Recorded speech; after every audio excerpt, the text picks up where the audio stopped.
इन सबके बीच सबसे बड़ा सवाल यह है कि क्या दिल्ली के सीएम अरविंद केजरीवाल जेल में बैठकर सरकार चला सकते हैं? क्या देश का संविधान किसी मुख्यमंत्री को जेल से सरकार चलाने की इजाजत देता है? और क्या देश के कानून में ऐसा कोई प्रावधान है कि जेल जाने के बाद सीएम को अपने पद से इस्तीफा देना पड़ता है? देखिए, ऐसे कई सवालों के जवाब इस रिपोर्ट के जरिए समझिए।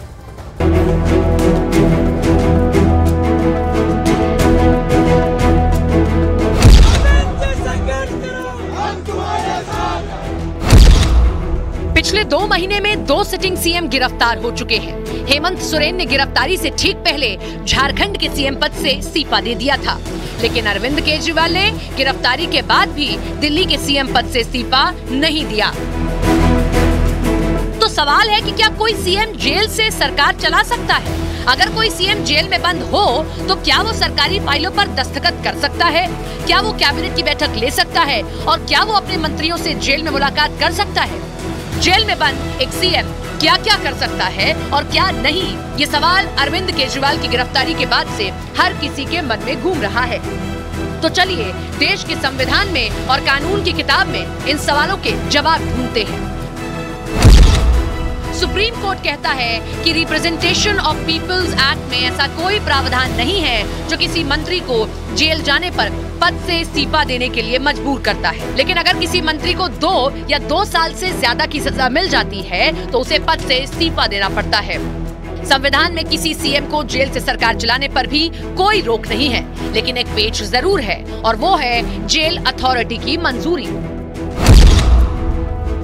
जेल से सरकार चलाना कितना प्रैक्टिकल होगा, ये जेल के नियमों से लेकर जेल प्रशासन की इजाजत पर निर्भर करता है। क्या सीएम केजरीवाल जेल से वीडियो कॉन्फ्रेंस के जरिए या सभी मंत्रियों को बुलाकर कैबिनेट मीटिंग कर सकते हैं, फाइलों पर दस्तखत कर सकते हैं? ये पूरी तरह से जेल प्रशासन की मंजूरी पर निर्भर करता है। बिना जेल प्रशासन की मंजूरी के सीएम केजरीवाल कैबिनेट मीटिंग नहीं कर पाएंगे। यानी कि अगर अरविंद केजरीवाल सीएम पद से इस्तीफा नहीं देते हैं तो जेल से ही सरकार चलाने की मंशा रखते हैं। तो इसमें जेल प्रशासन की एक बहुत बड़ी भूमिका होगी। डेफिनेटली ये कोई पहली मर्तबा नहीं हुआ। आपके सामने झारखंड के हुए हैं, पहले भी हुआ है, लेकिन लालू जी हुए हैं। लेकिन गिरफ्तारी होना अगर किसी के खिलाफ ऑफेंस है, कोई अबाबती लॉ तो है नहीं।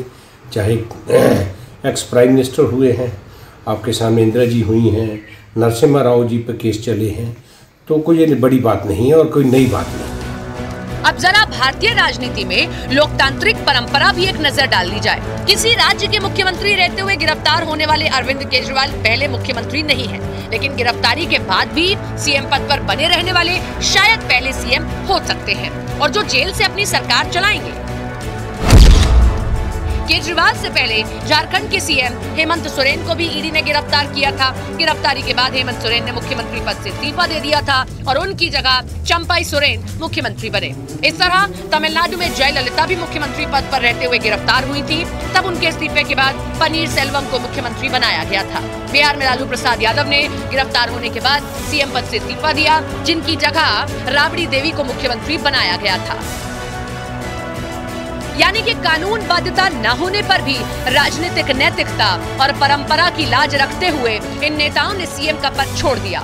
लेकिन अरविंद केजरीवाल शायद ऐसा न करें और भारतीय राजनीति में एक नई रवायत शुरू करें, जेल से सरकार चलाने की रवायत। नमस्कार, आप देख रहे हैं न्यूज़ 18 इंडिया। मैं हूं आपके साथ सपना शुक्ला। देश भर में सिर्फ एक नाम की चर्चा अरविंद केजरीवाल की, क्योंकि भ्रष्टाचार को लगाम लगाने पर वो अपनी पार्टी बनाते हैं। लेकिन आज अरविंद केजरीवाल ही भ्रष्टाचार के एक केस में गिरफ्तार हो गए हैं और उनकी पार्टी बाहर जब प्रदर्शन करती है तो डिटेन कर लिया गया है। इन सब के बीच में बड़ी खबर आपको बताते हैं। ईडी को केजरीवाल के घर पर छापेमारी में कई अहम दस्तावेज मिले। सूत्र ये कह रहे हैं कि इन दस्तावेजों से पता चलता है कि शराब घोटाले का पैसा गोवा में इस्तेमाल हुआ। ईडी ने इस बारे में गोवा में चुनाव लड़ने वाली आम आदमी पार्टी के उम्मीदवारों के बयान भी दर्ज किए। इन उम्मीदवारों का कहना है कि उन्हें चुनाव लड़ने के लिए कैश में पेमेंट किया गया था। एजेंसी आरोप लगा रही है कि ये वही पैसा है जो पार्टी को शराब घोटाले में मिला था। इस वक्त की बहुत बड़ी खबर आप देख रहे हैं। सबके जहन में ये सवाल कि अगर ऐसा था तो वो पैसा कहां गया। अब ईडी ये खुलासा कर रही है, ईडी ये आरोप लगा रही है कि जो पैसा शराब घोटाला से आया, हिसाबकारी नीति से आया, उसका इस्तेमाल किया गया गोवा में गोवा में इस्तेमाल करते हुए जब प्रचार किया गया तो जो वॉलंटियर्स थे उनको जो पैसा दिया गया वो कैश में दिया गया था। और ये कैश कौन सा था? जो दिल्ली से लिया गया आबकारी नीति जो बनाई गई थी। तो ये बड़ी खबर आप देख रहे हैं इस वक्त की न्यूज़ 18 इंडिया पर, और ईडी ये बहुत बड़ा खुलासा कर रही है। बहुत बड़ी खबर न्यूज़ 18 इंडिया पर आप देख रहे हैं कि दिल्ली में शराब नीति से जो पैसा आया उसका इस्तेमाल होता है गोवा में। तो 5 लोगों से ईडी ने पूछताछ की है। ओपी तिवारी हमारे साथ, हमारे सहयोगी जुड़ रहे हैं। ओपी, बहुत बड़ा खुलासा कर रही है और बहुत बड़ा आरोप लगा रही है ईडी, दिल्ली से पैसा कमाया, गोवा में लगाया। बिल्कुल सपना, मैं आपको बता दूं कि इन्फोर्समेंट डायरेक्टरेट ने अब तक की जांच के दौरान इस मामले में गोवा के 5 लोगों के बयान भी दर्ज किए हैं। ये वो 5 लोग हैं जो आम आदमी पार्टी के लिए वॉलंटियर्स के तौर पर या अन्य भूमिकाओं में काम कर रहे थे। सबसे महत्वपूर्ण बात यह है कि इस मामले में पैसा देने का जो निर्देश था वो इस मामले में गिरफ्तार विजय नायर नाम के शख्स ने दिया था।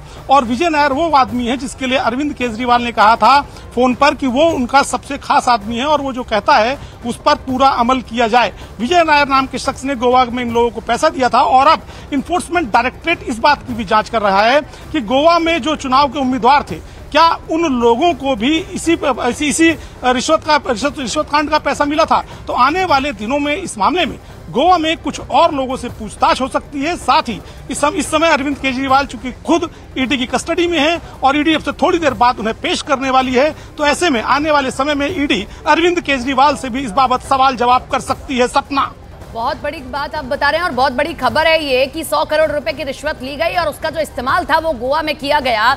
क्या ओपी पूछताछ गोवा में जाकर भी हो सकती है? उन वॉलंटियर्स को भी खोजा जा सकता है कि अगर कैश दिया भी गया तो कितना कैश दिया गया, क्योंकि छोटी मोटी रकम कैश में दे सकते हैं लेकिन अगर बड़ी बड़ी रकम कैश में दी जाएगी तो उनसे भी पूछा जाएगा ना कहां से आया पैसा।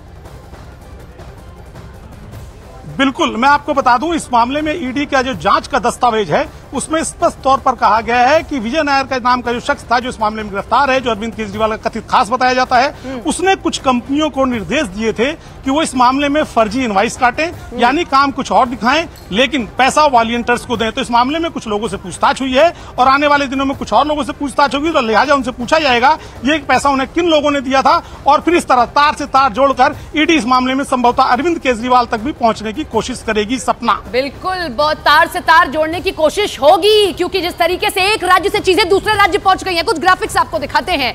कमाया दिल्ली से गया, खर्च गोवा में किया गया, कैसे इस राज्य से उठकर उस राज्य तक पहुंचा गया और वहां पर इस रिश्वत के पैसे को खपाया गया जो ईडी कह रही है। जरा ग्राफिक्स दिखाइए यहाँ पर, ये ग्राफिक्स हम आपको दिखाते हैं, ये समझिए। ईडी के मुताबिक जो 100 करोड़ की रकम कैश में आती है, ये रकम आप कैश में देख रहे हैं, दिल्ली राजधानी से उठती है और वो पहुंच जाती है हजारों किलोमीटर दूर गोवा में। और गोवा में जो वॉलंटियर्स काम कर रहे थे, रिश्वत जो वहां से कमाई गई दिल्ली से, वो कैश में पेमेंट किया गया वॉलंटियर्स को। और क्योंकि हम सब जानते हैं चुनावों में जो भी खर्चा होता है उसका पेमेंट तो करना पड़ेगा, लेकिन आरोप ईडी ये लगा रही है कि जो शराब नीति लेकर आए थे उसमें जो 100 करोड़ की रकम आई, जो विनय एक बिजनेसमैन है जो वो आरोप लगा रहे हैं, वो ये कह रहे हैं कि उनसे पैसा लिया गया और उसके बाद वो कैश कहां खर्च किया गया, हजारों किलोमीटर दूर गोवा में। और आप सबने देखा था आम आदमी पार्टी कितने जोरों शोरों से वहां पर भी चुनाव लड़ रही थी, वहां पर भी कैंपेनिंग कर रही थी। 70 लाख कैश में भुगतान हुआ है।